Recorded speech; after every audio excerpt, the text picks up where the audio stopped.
Benar-benar tampil kelas Eropa. Sangat menegangkan, bikin bulu kuduk merinding. Gol Timnas Indonesia tercipta dengan skema fantastis. Hasil Timnas Indonesia versus Arab Saudi di kualifikasi Piala Dunia 2026. Begini jalannya pertandingan. Tonton video sampai selesai. Di dalam stadion yang dipenuhi oleh lautan supporter dari kedua belah pihak, atmosfer yang memanas memancarkan energi yang sangat intens saat laga dimulai. Arab Saudi dengan semangat yang menggebu langsung mengambil alih kendali permainan dari detik-detik awal. Pada menit kedua, mereka melancarkan serangan cepat yang mengejutkan berkat aksi solo brilian dari salah satu pemain mereka. Untungnya, barisan pertahanan Timnas Indonesia masih mampu mengamankan bola dan menjauhkan ancaman dari area pertahanan mereka. Memasuki menit kelima, aksi spektakuler dari Paes membuat seluruh stadion bergetar dengan adrenalin yang meluap. Dengan gerakan gocek yang memukau di dalam kotak penalti, Paes berhasil menggiring bola melewati lawan-lawannya, menampilkan keahlian individu yang mengundang decak kagum. Namun memasuki menit ke-10, kedua tim tampak masih berusaha untuk menemukan ritme permainan mereka masing-masing. Meskipun demikian, dominasi Arab Saudi dalam pertandingan tetap tampak jelas. Timnas Indonesia di sisi lain mulai menerapkan strategi serangan balik, beberapa kali berhasil mengacaukan pertahanan tuan rumah dengan upaya mereka. Pada menit ke-19, sebuah momen bersejarah tercipta untuk Timnas Indonesia. Ragnar Oratmangoen dengan aksi solo yang gemilang di dalam kotak penalti berhasil melesakkan tendangan yang semula mengarah ke gawang. Bola kemudian mengenai tubuh Sandy Walsh dan berubah arah, mengecoh kiper Arab Saudi dan mengubah skor menjadi 1-0 untuk Indonesia. Menurut informasi terbaru yang diperoleh dari akun Instagram Timnas Indonesia, gol tersebut akhirnya dikonfirmasi oleh FIFA sebagai gol milik Ragnar Oratmangoen. Terpukul oleh ketertinggalan 0-1, Arab Saudi segera meningkatkan tekanan mereka, mengarahkan serangan intensif ke area pertahanan Timnas Indonesia. Mereka mendapatkan beberapa peluang berbahaya, namun pertahanan yang kokoh dari pasukan Shin Tae-yong berhasil meredam semua ancaman tersebut.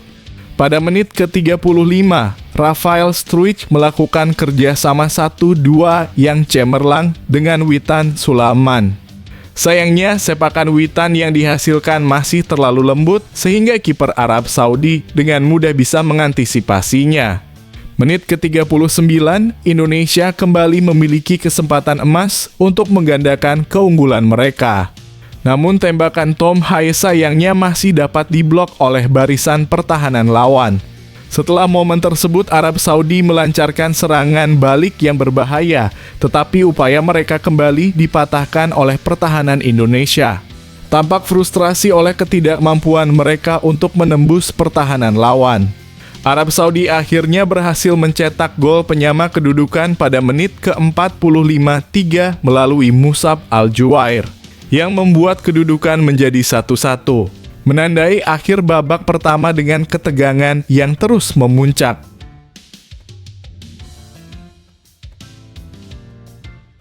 Evaluasi Timnas Indonesia dan pelatih Shin Tae-yong. Evaluasi Timnas Indonesia 1. Kelebihan pertahanan solid dalam pertandingan ini, Timnas Indonesia menunjukkan pertahanan yang cukup kokoh, terutama saat menghadapi tekanan intens dari Arab Saudi. Meski menghadapi serangan beruntun, barisan belakang berhasil mengamankan gawang dengan disiplin dan ketenangan. Serangan balik efektif, Timnas Indonesia memanfaatkan serangan balik dengan cukup baik.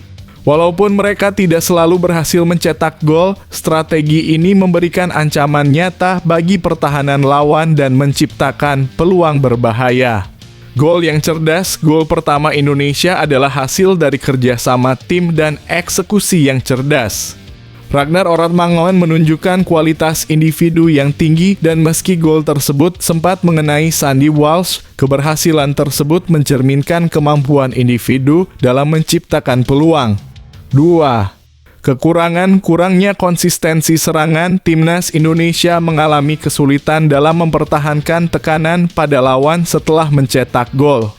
Penurunan intensitas serangan menyebabkan Arab Saudi dapat kembali mengendalikan permainan dan mencetak gol penyeimbang. Ketergantungan pada serangan balik, meski serangan balik efektif, ketergantungan pada metode ini menunjukkan kurangnya penguasaan bola yang berkelanjutan dan kontrol permainan. Timnas Indonesia harus bisa mengembangkan strategi yang lebih variatif untuk mengatasi tekanan lawan. Peluang yang terlewatkan, beberapa peluang emas yang dihasilkan seperti tembakan Tom Haye dan sepakan Witan Sulaiman tidak dapat dimaksimalkan menjadi gol. Penyelesaian akhir yang lebih tajam diperlukan untuk memanfaatkan peluang dengan lebih baik. Evaluasi pelatih Shin Tae-yong 1. Kelebihan strategi pertahanan yang solid, pelatih Shin Tae-yong menunjukkan kemampuan dalam menyusun formasi pertahanan yang kokoh. Upaya untuk mengurangi dampak dari serangan Arab Saudi dan mengatur strategi bertahan menunjukkan pemahaman yang mendalam tentang bagaimana melawan tim dengan kualitas serangan yang tinggi. Pemanfaatan serangan balik, pilihan untuk mengandalkan serangan balik merupakan keputusan strategis yang baik. Ini memberi timnas Indonesia peluang untuk memanfaatkan celah yang ditinggalkan oleh Arab Saudi ketika mereka menyerang dan beberapa kali menciptakan situasi berbahaya.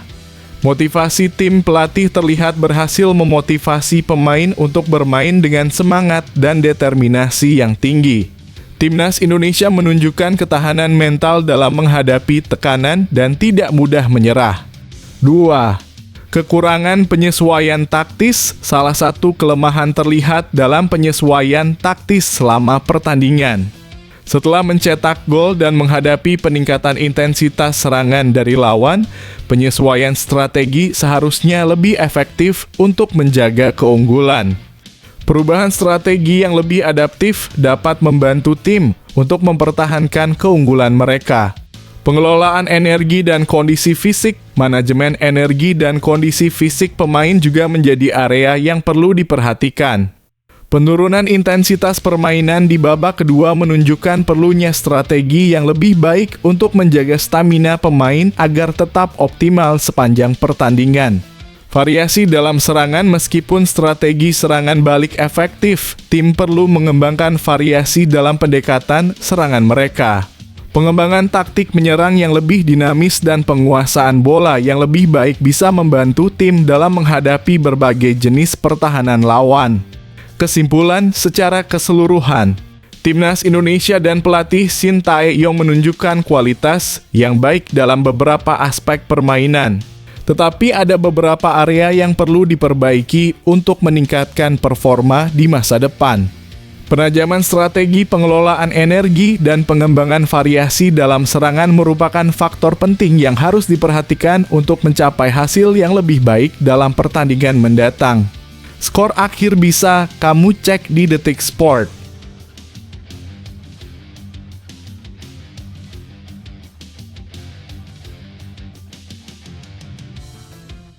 Media Inggris puji Marcelino Ferdinand, gelandang timnas Indonesia harus beri bukti agar bisa dapat menit bermain di Championship. Oxford United mendatangkan beberapa pemain baru untuk berlaga di kasta kedua Liga Inggris dalam kurung Championship musim ini. Berstatus tim promosi, hampir semua lini diisi nama-nama baru di tim yang bermarkas di Kasam Stadium tersebut. Ada 22 pemain yang didatangkan oleh pelatih Des Buckingham. Salah satunya adalah Marcelino Ferdinand yang direkrut dari KMS Kadeinze.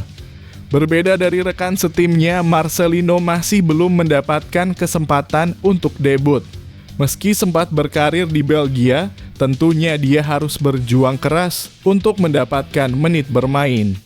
Apalagi dia saat ini berada di Liga Inggris yang terkenal ketat dan memiliki daya juang tinggi. Setelah